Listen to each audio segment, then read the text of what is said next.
What's going on, everybody? Welcome to another edition of the NH Experience. And on today's show, I have another very special guest in the house. She hails from the great state of Pennsylvania. She has changed the game and was an award winning adult star. She also is a brilliant business mind and marketer. Uh, you definitely want to follow her career.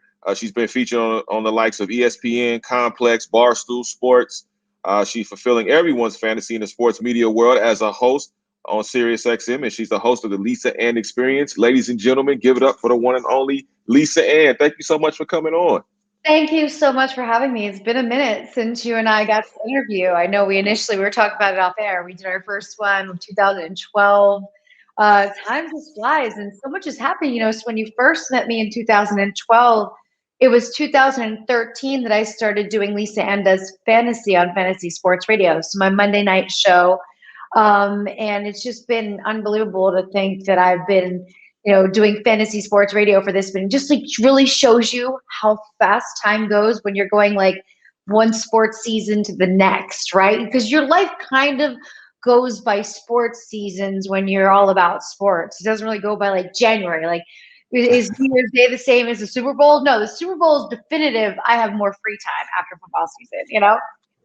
Exactly, exactly. You know what? One thing I will say, and I'll let the people know, when I first broke into radio, Lisa Ann was gracious enough to come on my show. I wasn't known, I wasn't had a name per se, but she was gracious enough to come on, and I never will forget that. So I thank you for coming on once again. Now that we're a little bit more established, as it were. We've grown. We've grown in our little world since we initially met, which is fantastic. Exactly, exactly. So, I wanted to talk a little bit about your journey because I always feel like this is a show, and when I created this show, I want to have a journey because we always see the finished product, or we think is the finished product of people that we watch, like yourself and others on television and on radio. But there's always a journey and a process to get to that point, which I feel like is equally as important because of the lessons and gems that you acquire along the way to be the person that you are today and even in the future. So let's talk a little bit about your upbringing. You hail from the state of Pennsylvania. We know when we think about Pennsylvania, obviously Steel City. You know, you think about the Pittsburgh Steelers, Philadelphia Eagles. So what was your upbringing like growing up for you?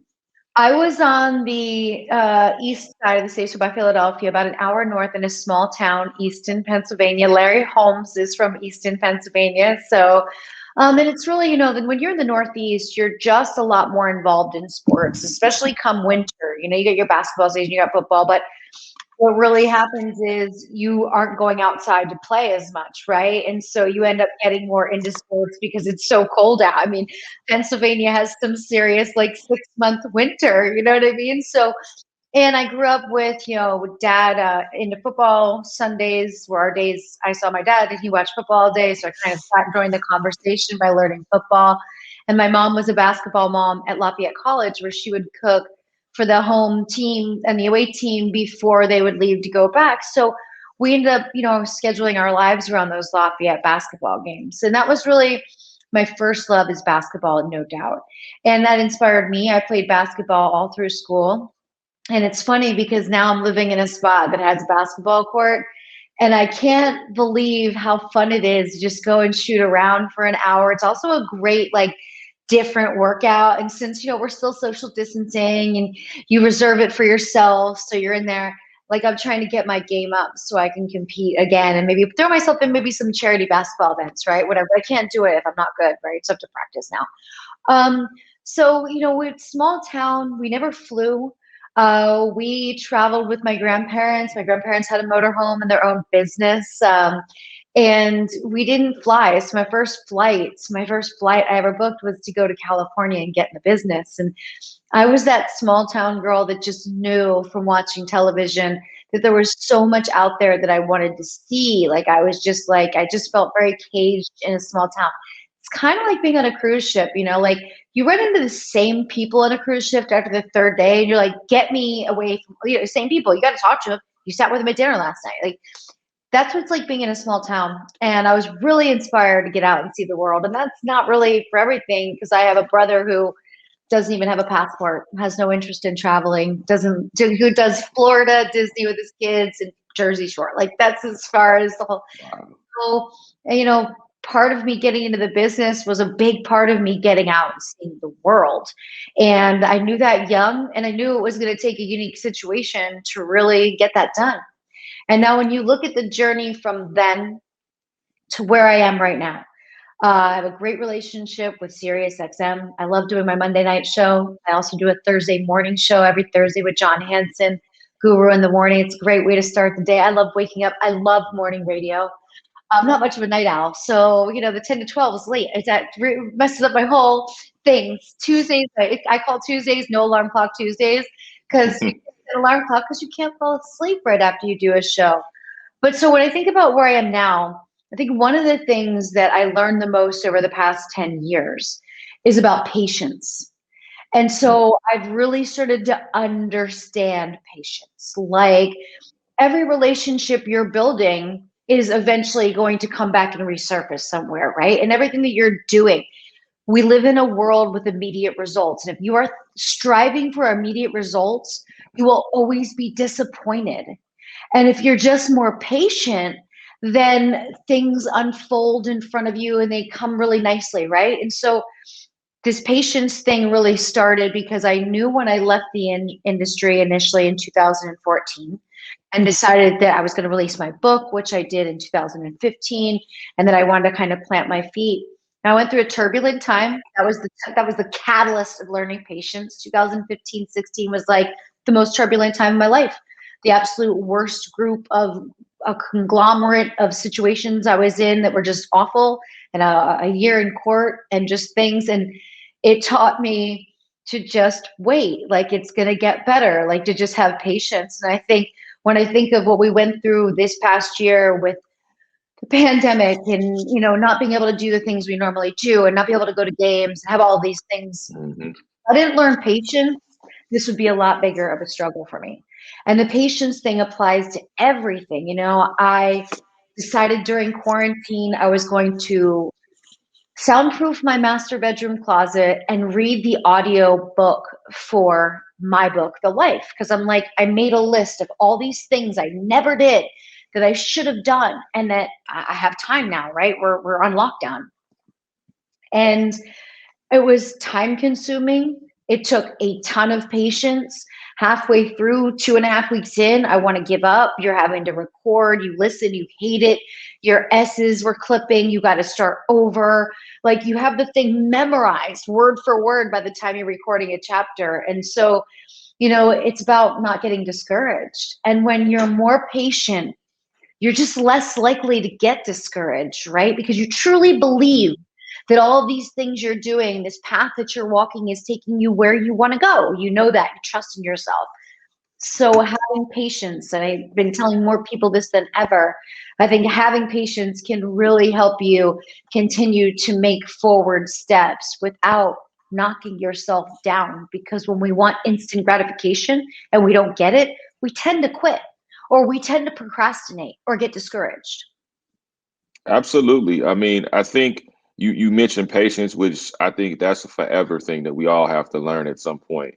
And then going through your career, obviously you started off dancing in clubs, and then you eventually went on to getting into the adult industry. But I want to talk about a lesson in your book. You talk about The Life, which I do have a copy of. I got a chance to read it.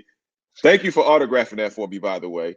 Um, but it was to me, if you guys have not got a chance to get a copy of it, or even on audio, please go get a copy of The Life by Lisa Ann. I think it's a great read. It tells you trials and tribulations. Copy on Amazon, or you can get it from my store, thelifelisaan.com, and it comes autographed. But if you don't want to read it, I read it for you in my voice, and I give you 2 bonus chapters as well in the audio. I noticed that, which is great. Um, you talked about a lesson, and I wanted you to kind of expand upon that in your book, in the chapter in your book where you were dancing. You hung out with some of the girls. You thought the girls were your friends. Unfortunately, you found yourself up in a hotel room, but thankfully there was a bouncer who was protecting you until you slept off the situation that you got into. So I want to talk to you a little bit about that and the advice that that person gave you that forever stuck with you. So let me give everybody a reference point, which I hope that you can relate to. And that would be the movie Friday, the classic from I want to say 94, Yeah, 96. 95. 95, right in the middle there. So think Friday and think Smokey when he was in the chicken coop, okay? His mama had to come and pick him up, remember? So when I first started dancing, I was working with these girls and they asked me if I wanted to get high after work. And so I did. And I thought we were just smoking a joint. And they left me there. They left me passed out on the floor because they knew they had put angel dust in that joint. And luckily, when I first started working at the clubs, I knew a girl that introduced me to a lot of these clubs. I met her at a bikini contest circuit. And she's like, listen, always show up with cash and always tip every bouncer and everybody that's watching your ass when you walk in that club. So you roll up with $100. There's 5 guys there. You got to give them $20 each. And then when you're leaving, you tip them again. And so she really taught me how to play this game. And so when this kid, Bobby, had come in the dressing room that night and saw me passed out, of course, he was kind enough to drive me down the street to the hotel, lay me down in bed, let me sleep it off. And when I wake up, I'm in this weird hotel, which I can still picture to this day, and him sitting over me. And he was kind enough to tell me, these are not your friends. This is where you make your money. You can't get wrapped up in the lifestyle. And there were so many things. And mind you, I'm having this whole like, oh my God, I could have died. Somebody could have raped me. They could have what if it was a different bouncer that walked back there? Who knows how differently? That's why I believe in karma and always doing the right thing because something was watching over me. And then, he took care of me. And that must have just stayed with me forever. I never drank or partied with anybody at the clubs. I went in there, I did my work, I left. I was still able to get up and go to the gym when I was on the road. And it just gave me a very different trajectory, right? Because why does the business eat up and spit out girls? Well, there's a much greater burnout factor if you're partying all the time. There's also a much greater make a mistake factor when you're partying all the time because you can get drunk and be flippant, or you could lose your money, or all of the things I've seen happen in clubs with girls that have had too much to drink or have done some drugs. Okay. So at this time, I wasn't even 18 when this happened to me. I was dancing with fake ID. It said I was 18, but I wasn't 18 yet. So, this was a very jarring experience for somebody my age who, mind you, I knew I was never going to have my parents bail me out of jail. I knew I had very limited liens, people I could lean on, if any. I was on my own. So you become very aware. You know what? Sometimes it's better when you don't have a backup plan, because when you don't have a backup plan, you do the first thing right. And I took that advice that he gave me. I also took that experience, and I didn't just act like, oh, I was lucky. I acted like that was put in my life for a reason, because who knew I would dance for another 30 years after that experience. And had I flandered and gone back and forth, who knew if my body would have held up? It ages you to party like that.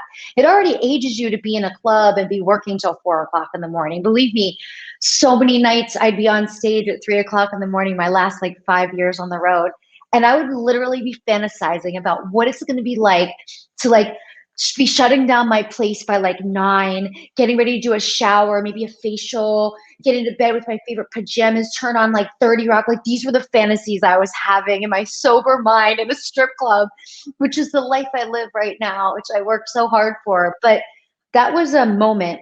And it's so hard now. You just can't trust people, and you have to really think about who you're doing things with. And I never tell young people oh, don't drink, don't do drugs, because that's unrealistic. How can I give that opinion when I did everything, right? But just know who you're doing it with. And so as I, got a little bit older and I met friends and we wanted to go to Vegas and party a little bit, you just did that with a very close group of friends that you knew if you didn't feel well would take you back to the room or walk you to the bathroom. My girlfriends and I never separated. We never left with a stranger. We just had these really strict little rules. So that lesson taught me a lot about how I was going to not only live my life on the road, but how I was going to live my life on my free time too. Absolutely. I mean, in those lessons, I mean, I hate to interrupt, but when Friday came out, my friends and I were like, oh my God, you were Smokey in the chicken coop, except your mama would have never picked you up. It was so great. I know that's why that movie is so classic, because there's so many different parallels in your life. It's the only time I ever had angel dust my whole life, and I'm sure it's Smokey's only time he ever had angel dust. And the last one. Yes. Absolutely. I mean, you've always been a person. To me, one thing I respected about you, beyond just your work ethic, was just your business acumen. And when you entered the industry back in 1994, and this is also in your book for those who have yet to read it, but it's you mentioned the fact that you had a list of demands that, hey, I was only going to work under these conditions. What gave you the strength and the courage and the knowledge to know these are the things that I have to do in order to solidify myself as a brand, not just an individual? So in the 2 years where I was trying to gain the kahunas to get on a flight for my first time and go to California, I worked at a club called Al's Diamond Cabaret, and Al had features coming in. So the girls from LA who were either in the movies or they did magazines, right? He would have them come in, and whoever would talk with me, I talked with. And some of those girls I'm still friends with, like Christy Canyon and I have known each other 30 years now because I met her when I was working at Al's and she was a feature. And I would ask them questions like, hey, I'm curious about going to California. What things should I know? Are there people that are bad that I should definitely not ever interact with? Who's good? How do I get myself on the box cover? What's going to make me the most money as a feature dancer? And many of those girls spent hours with me in their dressing room, and I kind of wrote notes and formulated an idea. And it was those girls also that helped me because I was hiring photographers in Pennsylvania, getting the photos developed, choosing which ones I liked, so different than digital, and mailing them out to companies in California and waiting for a response. That's how I initially, and I went through this for about a year and a half, 2 years of just mailing stuff back. And these girls that came in and talked to me at Al's would sometimes help me make a contact. And one of the girls actually introduced me to a guy who was like an independent agent of a sort, right? He only took certain girls in, but he only took girls in that wanted to get a contract. So whatever his deal was with the company, he gets a finder's fee or he gets a percentage. Who cared? He was specific. And the top 10 girls dealt with him, or the top 5 girls. So to just be able to deal with him was really good. And he took care of me. He picked me up at the airport. He was never creepy with me. He was a straight up dude. We remained friends the whole time I was in the business. Peter's just an awesome man. And so these girls really helped me a lot. Now, hey, flash forward to now, I don't think people make time like that for each other. I don't think a girl would get all of her questions answered. I don't know if she'd know what questions to ask, but in my eyes, I'd already been dancing for long enough. I knew I didn't want to dance in the same club, for years. It just gets old. You get to know all the customers. You're just like, it's too much. It's too close to a relationship with people. I knew I wanted to travel and see the world. And like each time these girls would come in, I'd be like, so where were you last? Oh, I was here, I was here, I was here. Oh, and then I went to Europe for this commercial. And I'm like, oh my God, like I have to do what they're doing. This is so great. So they helped me a ton. And it was a good 2 years of really understanding it, buying all the industry magazines and reading about the producers and the directors and things that were going on. Like I gathered data before I made a choice that was going to be a life-changing decision. Absolutely. And talk to me a little bit about the time that you were also, maybe people may not be familiar, but you were also a talent agent. And then you also went on to own a day spa as a business owner. So talk to me about those times and what excited you about those things. They're actually in reverse. The day spa was first. Okay. The day spa was also, let me throw in a caveat here. The day spa was when I was married. Yes, something Lisa did that many people may not or may not know. It's in the book. Nice wedding photo. We're still very good friends. We speak every year on our wedding anniversary, which is May 12th. We'll get on the phone for an hour or so and just chop it up. And we were young. But what happened with us was we were traveling during 9/11. I was on the road and he traveled with me. So we had a great time on the road, sightseeing, everything. But after that trip, we knew, all of our gigs were canceled, right? There's going to be no more work. Nobody's flying fucking strippers around to do gigs after 9/11. And, the world was in such a state of we don't know what's going to happen. And so when we got back from that trip, we were stranded in South Carolina for about 3 weeks because it was hard to get flights back. People were buying cars and driving them one way. It was really a tough time. Also, it's hard to go through a national crisis in a hotel because you're not around your family. You can't sit and have conversations with your friends. It's just the two of us. I mean, glad I wasn't alone. But when we got back from that trip, I went into the day spa that I went to all the time. At the time, it was called Euphoria. It was right. I could walk there from my place. I have to live near stuff I can walk to because I like walking places. And, the girl was there alone. It was a very weird vibe. And I didn't really understand where everybody else was. And she was about 24, maybe years old. And I didn't know much about her, but let's just say she came from some money, but she also partied a bit and she wasn't good with the money. And during this service, she's like, I've bounced all my vendor checks. I didn't pay my staff. That's why nobody's here. Like this happened. Like she was living so check to check. Then when 9/11 happened, everybody canceled their spa appointments because the world was upside down. This bitch was bankrupt. And Hmm. so I said to her, well, can I give you $5,000 right now? My husband will come back tomorrow and talk to you about it. Just hold on to this for us. Give me a copy of a key. What's it going to cost us? It cost us $15,000 to take over that spa, five of which we didn't have to pay because I took her to small claims court because she sent out a mailer to her database that she moved her business. It was worth it for just the build out and the spa alone. Now, I did throw an immediate close to 80 grand of my own money in because my concept was if I pay everybody she bounced a check for, they'll come back and work for me and they'll bring their clients back as well. And I'll just have this place running in 2, 3 weeks, which is exactly how it went down. And I'll say maybe it was the spa that was, of course, didn't talk to the husband about giving her $5,000. So get back to the house. All of our friends are there because we were having some people over. And I'm like, hey, I just bought the spa across the street. Lisa doesn't realize she's been on her own her whole life. When you're married, you actually talk to your spouse about these things. Didn't do that. But hey, it was a successful venture for 4 years till I sold it. But about the third year, Mike was over it. And it was, it's hard to run a business with your partner. It can create a divide. You're both working different shifts. You barely see each other. So we got divorced, and then I held on to it for another year. And then I sold it to some doctors who took it over as a Medi Spa. And it was just a great experience because, when you sell a service business, and the one thing you have to do is not let anyone know you're selling your business. You can't let your staff know. And if you can successfully pull this off, then you have a much better chance of clients not bailing. What's going to change? You don't want any conversation. And so when I was showing the spa, I would make people come see it at like 4 o'clock in the morning. Okay. I would make sure it was before the gym opened next door, or they'd have to come back super late at night once the gym closed. And I remember the meeting I had where we used this yoga room at the gym next door when we had big meetings, and we'd all sit on the floor. The gym owner would let us use it. And I remember sitting everybody down in a circle and saying, I put Karma up for adoption, and these are her new parents. My spa was named Karma. And nobody knew. Nobody could pick up on what I was saying. They're like, what? I'm like, yeah, I sold the spa. And, that's a successful venture.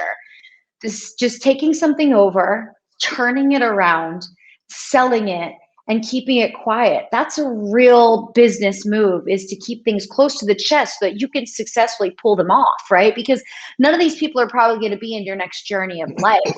You're not running another spa. You're not, so that was a very unique experience for me. I think that was like a 4-year college education for me, was that whole process, and the good, the bad, and the ugly. You know what I mean?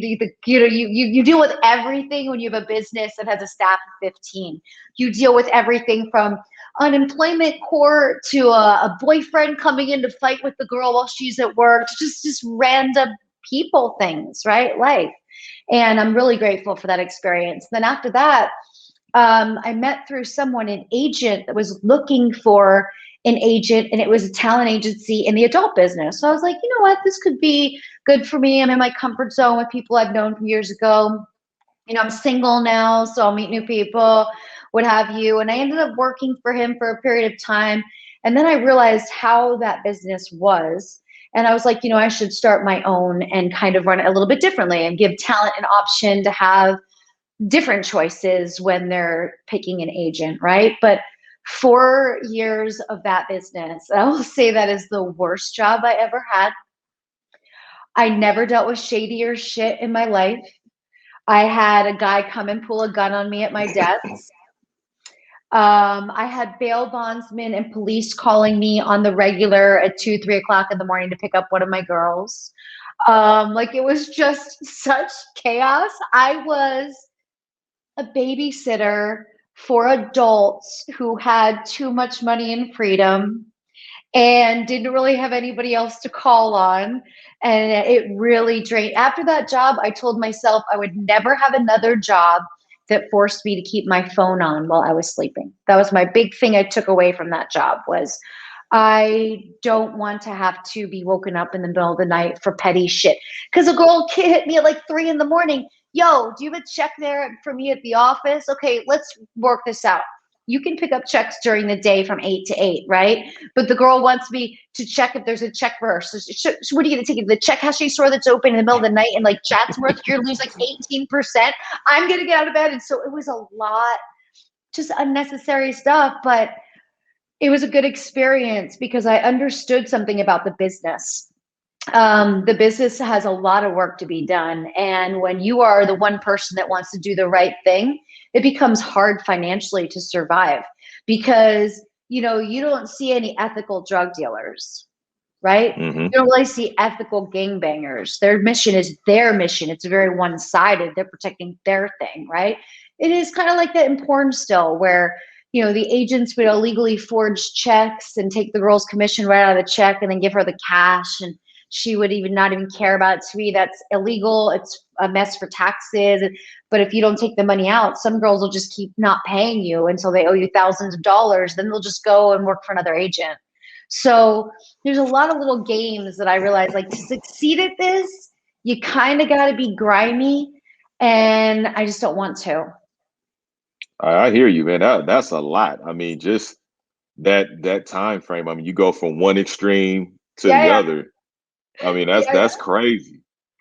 But all again, like life's all about trying new things, right? And I think trying new things, especially when you get to complete the process, like I did with the spa, that was just a fulfilling experience because I'm like, okay, I saw what this is all about, all the way down to the selling it process, and now I understand it. I also think the more things you do, the more empathy you have for others. I have a lot of empathy for storefront owners, business owners, restaurant owners, because I know what it's like and I know how many elements there are. I know how the government works and I know how the taxes work and I know how insurance works and I know how employees work. And so I know when the money's not there, it's actually coming out of your money. Like I see all that through. And I think those experiences made me much better when I was on the road. It made me a much better person. I'm not an employee, I'm an independent contractor, but it made me a lot more pliable to the rules and surroundings of each environment I was working in because I was like, I get it. This isn't my thing. This is your thing. You tell me how you want this thing to go, and that's what I'm here to do. So when you learn your role and you stay in your lane, it can actually be a lot of fun because you're not micromanaging something that you're not going to change anyway. Yeah, absolutely.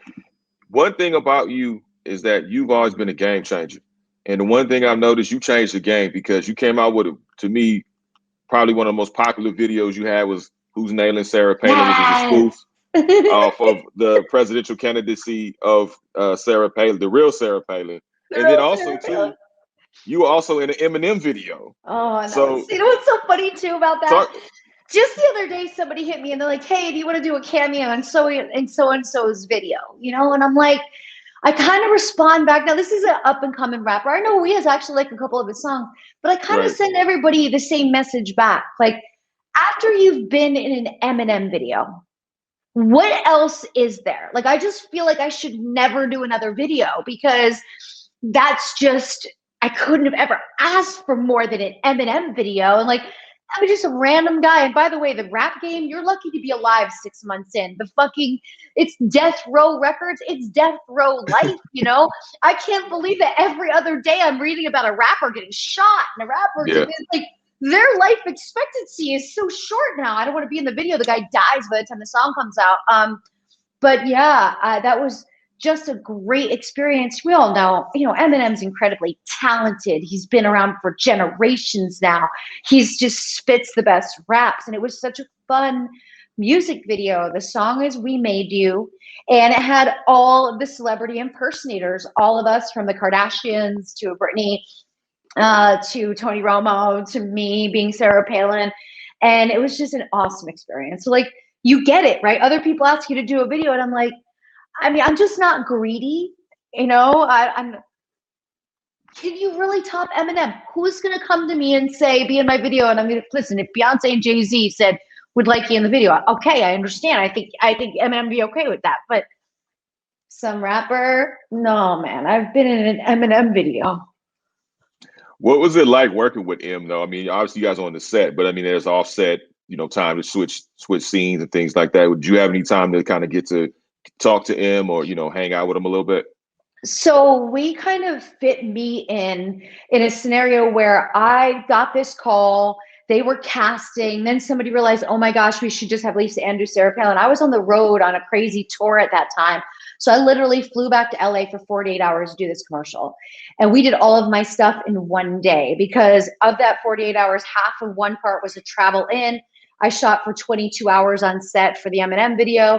And then I went home to repack, unpack, and go out on the road again. And so we didn't get to interact a lot. We did, though, interact a lot on set. And what was the most powerful about him was he knew exactly what he wanted as it was being shot, and would walk over to the computers that were set up, the editing bays. He had his input, he had his vision. And he was also, this was really his first album back and out after he got clean.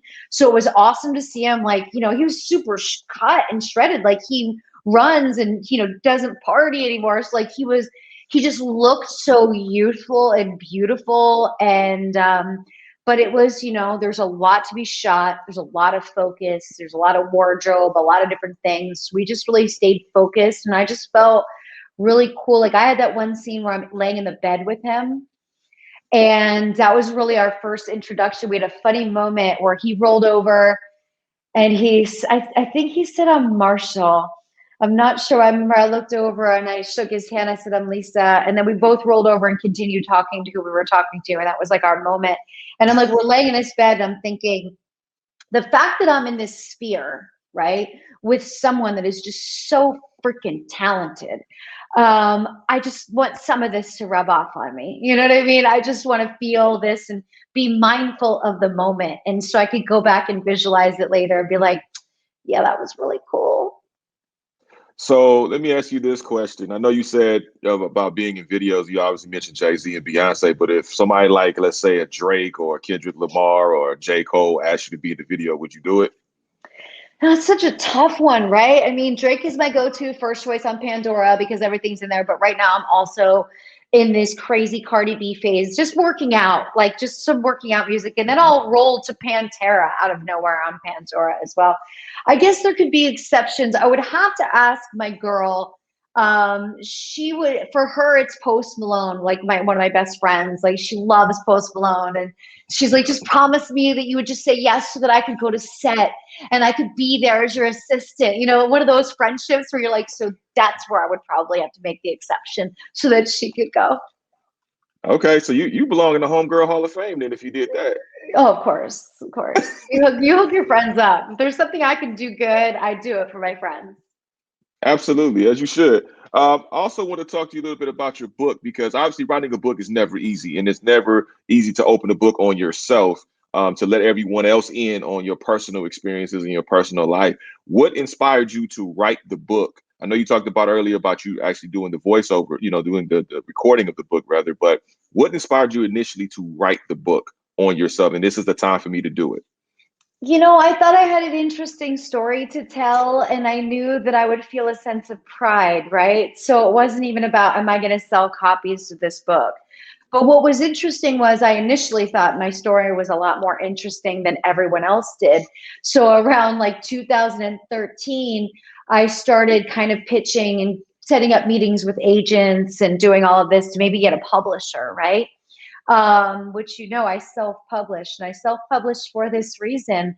When I was meeting with these agents, which is such a big moment as me, a girl from Pennsylvania, like, I think all the way back to way back. So each step I take, even was walking into a big agency, I'm like, this is a big moment. You know what I mean?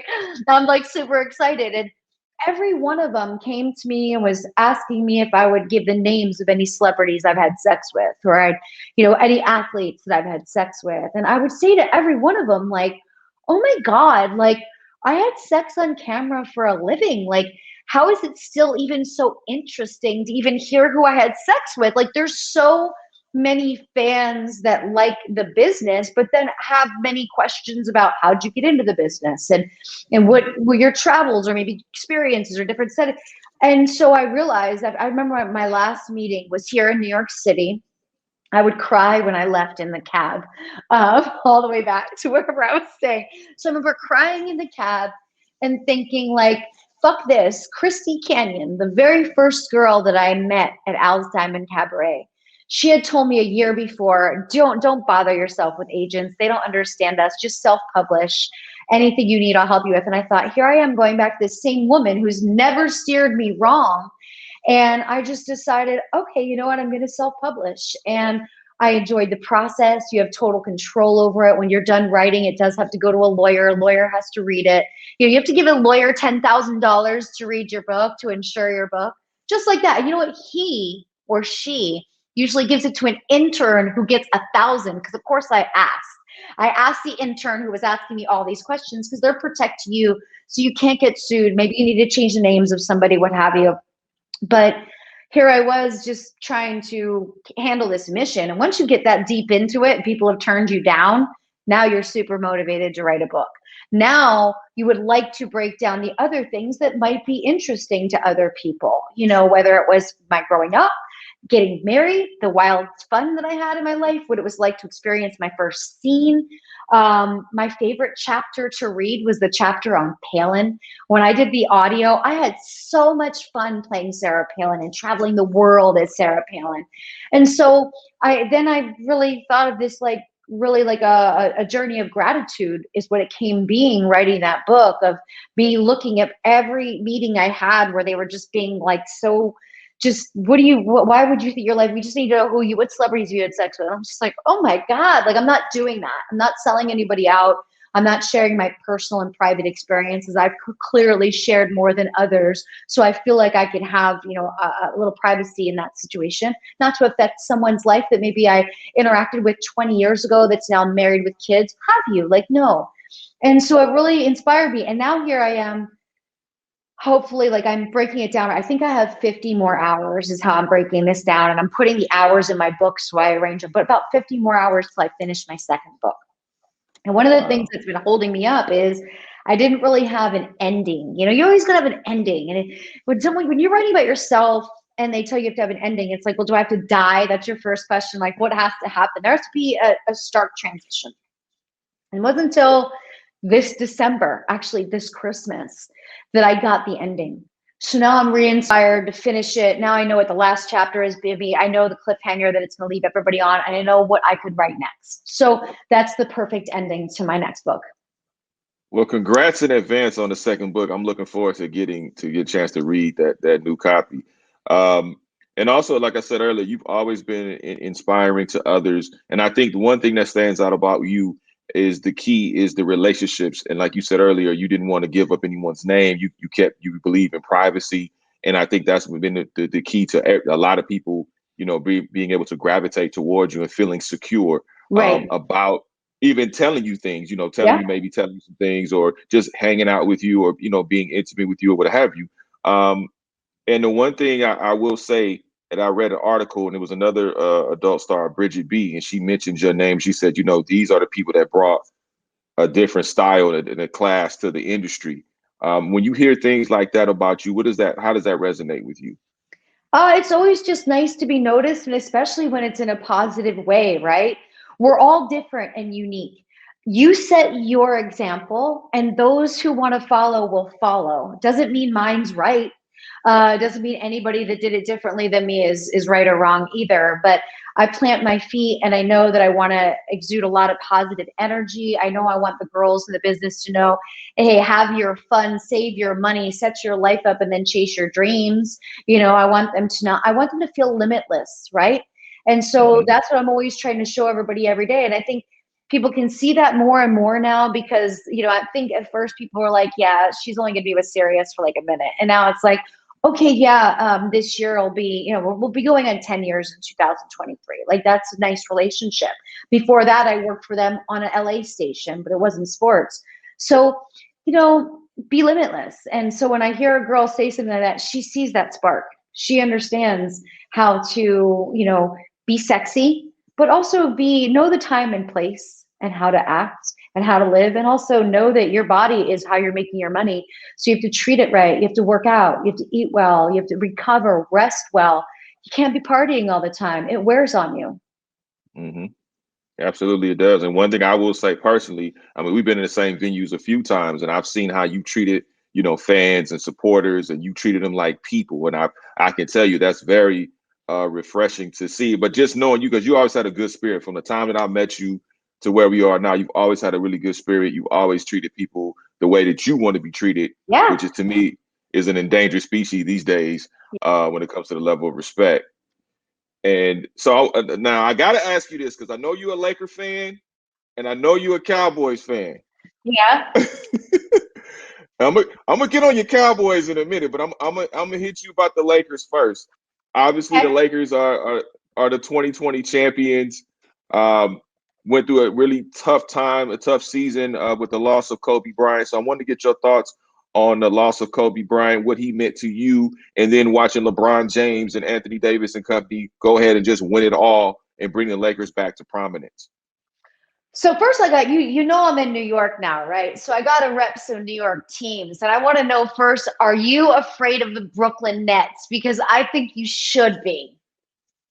You know what? The jury is still out on the Brooklyn Nets because I'm looking at cohesiveness and I'm looking at chemistry. And I'm looking at the chemistry and I'm looking at the depth that they have and may not have. Now, obviously, there are talks about certain players coming on board later on to add to that depth.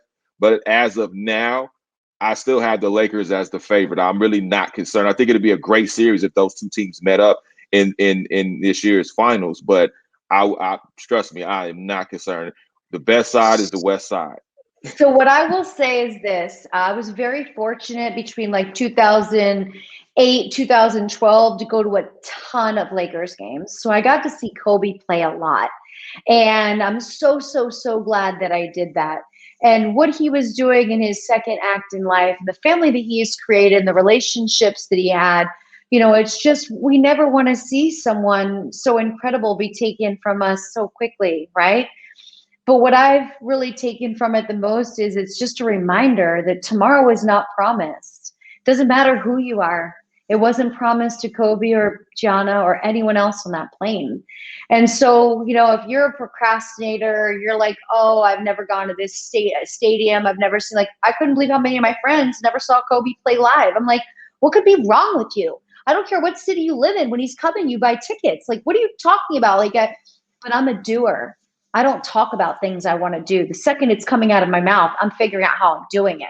So do things, everybody. See things, be a person about curiosity and learning new things. And if you have a favorite athlete, read their interviews, follow them on social media and learn more about their lives. They put out books, read a book, it's just about engaging. And I think he was such an engaging person in our lives, and it was going to continue.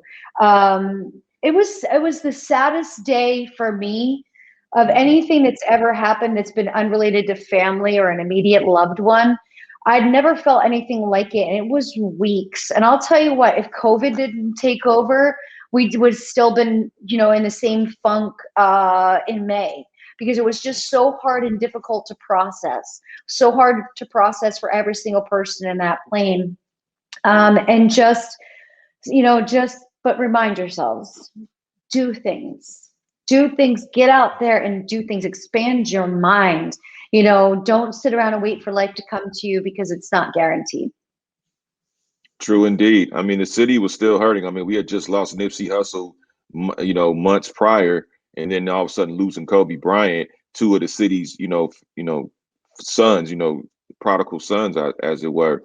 But how much did it mean to you as a Laker fan to watch LeBron and AD capture that title? I really had no doubt. As long as they stayed healthy, that was where it was.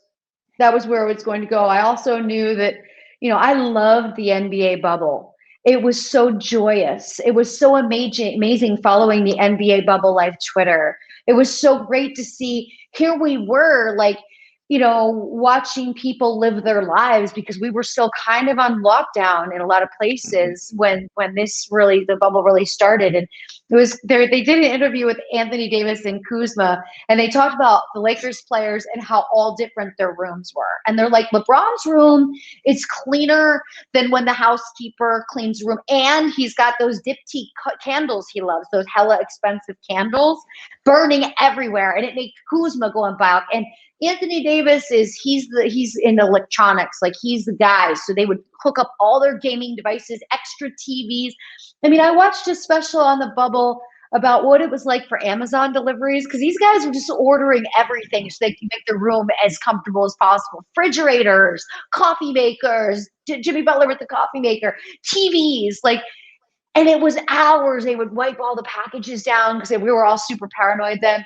So I knew it was going there. I knew the Lakers stay healthy. I knew that LeBron could adapt to the smaller arena. Look, we saw some really scrappy teams come out of nowhere in the bubble because when you have players that are inexperienced, playing on a small stage is awesome. It's amazing for them. It takes away all the jitters. They can hear their teammates communicating with them. They can hear their coach. When you get players like LeBron's status who walk out there and are used to feeling that love and that intoxicating, warm feeling you get as a celebrity when people are cheering for you, like that pushes him on the court. That motivates him. He adapted very well to that, and it wasn't easy. And it was a different depth perception in there. But LeBron's a grinder. He is dedicated to greatness. His mindset is to win. He is focused. And I just don't think anything can get in his way. I mean, it's just hard to imagine anything getting in his way. He should have probably been called last night against Joel Embiid. Okay. Come on now. Okay. If that wasn't beat on LeBron, oh, that would have been crime. He'd be suspended in 5. So there are things that happen, but I expected that of the Lakers. I really, really did. And and it's also incredible for Jeannie Buss because she is such a rock star. Every young Yes. woman in the world should look up to her. She posted a great note yesterday on her social media. Her and her dad used to pass notes during the Lakers board meetings, and sometimes they'd get caught and they'd be writing little notes back and forth. And she posted one. What an incredible woman. She's just a boss. And I like what the organization has done through her. Yeah, she's absolutely incredible. I mean, I think what she's had to go through to get the team back and then bring it back to prominence and then the internal things that she had to go through. I mean, hats off to her being the first woman owner of professional sports to win a title and then also having Rob Pelinka as the GM. It's And just been setting an up the incredible. female version of the living room at Staples Center was amazing with her chandelier. And it's Yes, so fabulous in there. Like, she does it right. Jeannie Buss is awesome. She's definitely the queen. Yep. Um, so also, now get on your Cowboys now, because I want to know how long you've been on that narcotic. And I tell this to every Cowboys fan because I swear y'all underachieve every year, and every year you guys come back and say, "Wait till next year. I don't Wait till say it next." ever. I don't say it ever. It's just that I'm not going to switch fandom. I was born and raised a Dallas Cowboys fan. I Okay, lived through the 90s. I remember what it feels like. I remember the Michael Irvin era. Okay. So, like, I'm not going to just ditch my team, but I can tell you at the beginning of the season what it's going to be like. And, all teams are incredibly reliant on health. And Dak Prescott was such a leader in that organization. Now, it's disappointing that Zeke didn't step up this year and take that role on himself. But literally, I think they fell apart without Dak being present on that field. That's what a leader that young man is. And look, CD Lamb fit in so well for a rookie that didn't have a mini camp, that didn't have preseason. This kid did more than I expected, so we have a future in here. Michael Gallup really, he's got to be more consistent and really has to stop with the drops because there were times where, he almost cost me a TV or two. You know what I'm saying? When you almost throw your remote to the TV and you're like, man. But, we don't have our shit together. And, we also had a lot of injuries. Remember something, very hard to judge teams this year in the NFL because 68 players opted out before the season. And most of those players were very important linemen. So you have offensive linemen, defensive linemen. These are players that are a skill position that help protect the quarterback or help defend the run. You can't just replace them with a rookie. That is a position that's a little bit older than some of the running backs you see, because it takes time to get the speed, the quickness, the being able to read offenses, be able to read defenses. And so with those missing pieces, look at the Patriots. They had more players than any other team. They had 8 or 9 players opt out before the season due to COVID. So to me, I think this is a tough, like, I'm only giving kudos this season. I'm not really dogging on anybody because it's been such a unique year. So happy to have football back. But when I see a young player like CeeDee Lamb, find his way in such a short period of time working with, even Andy Dalton, I got to give him credit. Like, you got to give credit where credit's due. I'm not giving Zeke credit because he's partying too much in the offseason is what I think. I think he's slowing down a lot, and I think we paid a lot of money for him. And so that's going to be a rock in our pocket if he doesn't get it together. He picked up the pace at a couple 100-yard games by the end of the season, but was he worth your top 3 and the top 3 draft picks? I mean, in fantasy football, it was Christian McCaffrey, Saquon Barkley, and Zeke. Well, Christian McCaffrey was injured, Saquon was injured, but Zeke wasn't injured, but he wasn't worth it. So you were playing somebody else. So he's got to work a bit harder and be more focused. I think sometimes, it's hard for it not to go to a player's head when they're young and they get a ton of money. Absolutely. So let me ask you this question. As a Cowboys fan and supporter, if Mike McCarthy doesn't turn it around this coming season, is he fired? I mean, I think it's better to move swiftly, but I just, again, can't judge a coach by a season that was derailed by COVID. You have to remember something. Nothing about what these guys are doing this season with Zoom meetings is anything that they're used to. These guys thrive on being around their group, their team, their people, their team players. They're not individual sports players. It's not like a tennis player or a golfer. They need this unity. This Zoom shit is not cutting it. I don't really want to give a coach or players too much of a hard time this season because of all the elements they were up against. I mean, I have friends that are like line coaches and defensive coordinators. They've all said to me, like, the one thing that drove them nuts was getting tested every day. They're like, it's just been so intense, with the testing every day. Like, okay, well, that's a distraction. So if that's something that's distracting you a little bit, then there's one more thing that's not helping you be focused. And all the news, the constant news this year, oh, this team has 4 positive, this team has 3, this team, it was so distracting. How can a team plan who they're facing defensively when they don't even know who's going to be on the field? Yeah, that's true. So you talked about CeeDee Lamb, but did you get a chance to watch Justin Herbert at quarterback this season as a rookie Of and how he's course, developed? I watched every single game, and what a great young man they have there, right? I was so impressed. He seems so calm. He's tall, so he really has that ability to see over defenders, which is incredibly helpful. You see the difference with Kyler Murray in Arizona, not as tall, isn't as able to hold out that extra second. Justin Herbert was so fun to watch. By his second game, I couldn't miss a moment. Like, I watch all the games on Red Zone, and then I have another TV where I'm focused on one game. And then during the week, I go and I rewatch all the games. I loved watching Justin Herbert because he just got more confident. Look, we see the first game, a rookie come out and do well. Then if they don't do well the second game, we get super nervous. He just played some lights out football on a team with a coach that lost every game for him in the fourth quarter in the last 4 minutes. But none of those losses were Justin Herbert's fault. This kid's going out there and putting up over 300 yards a game. So once they made their coaching change, which is great. Once they add some pieces for him, like, look, Keenan Allen's great. He's amazing, but he is getting a little bit older, and they're going to need another wide receiver to take the pressure and the defense pressure off of Keenan Allen.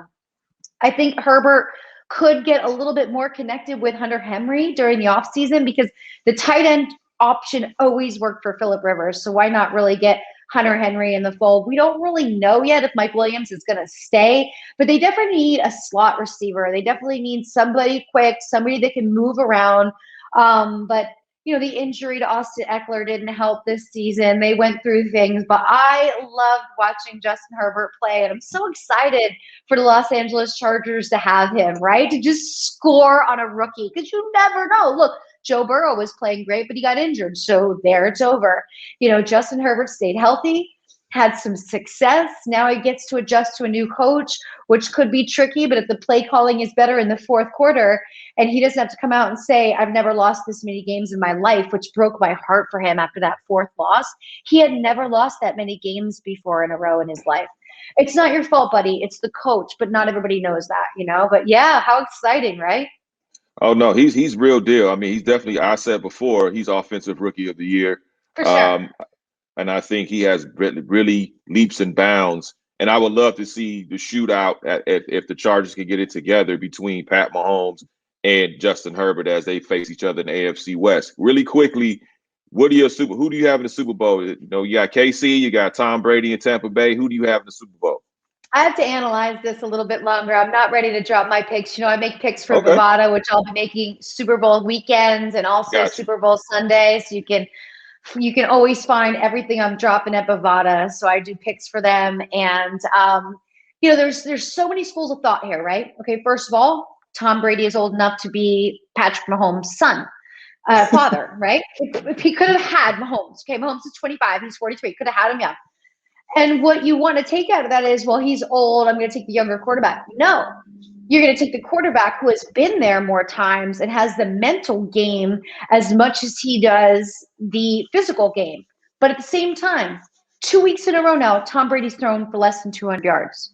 Last week, Tom Brady threw 3 picks to the Green Bay Packers, 3 interceptions, okay? If Tom Brady gives the Kansas City Chiefs that many opportunities to get interceptions, they're going to make something of it. Where Green Bay failed, they didn't make something of it. You better believe if Brady gets picked off by Kansas City, they're taking it to the house, okay? They're not playing.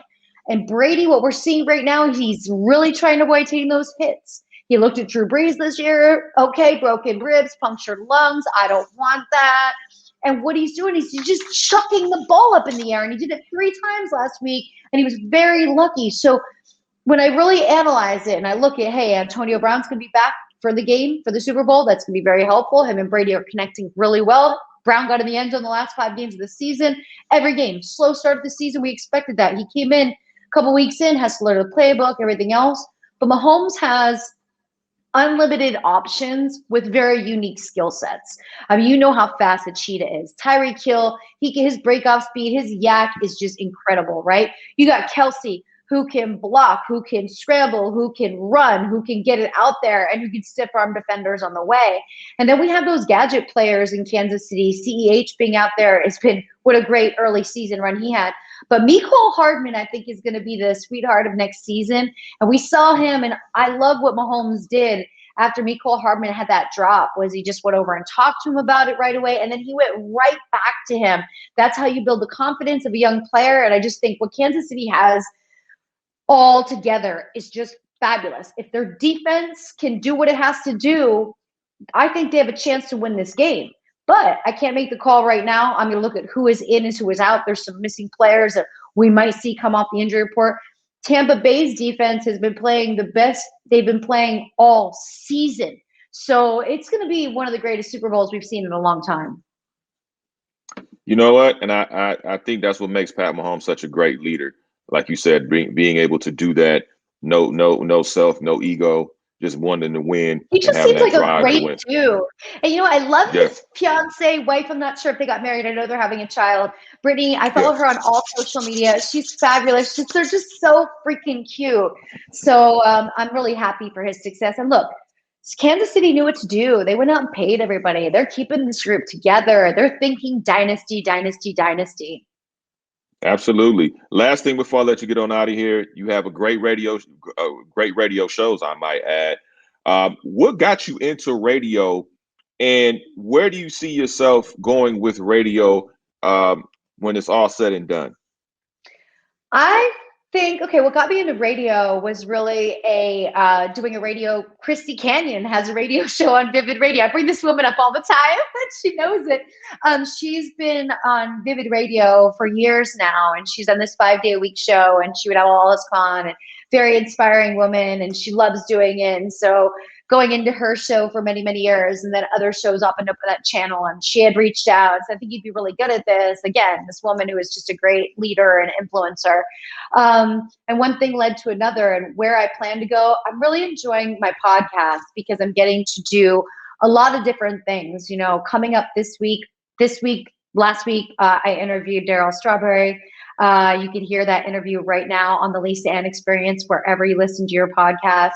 And next week, I have on 2 different interviews, and one is with a group of young girls, 20 and 21 years old, who go out and protect women at clinics that are getting harassed by activists, and they're called clinic defenders. And then along with them, I had a woman, Janelle Marie Pierce, who she does an STI TikTok for the STI Project, teaching young people about STIs. And so I'm able to really branch out into that sexual wellness category that's very important to me, that I hope to be an open resource for people to come to me and expand on that. And then I still get to do, you know, celebrities, athletes, and have all of them. So my podcast, it gets to really create, right? You don't have your producer putting together a structured schedule that you're kind of following.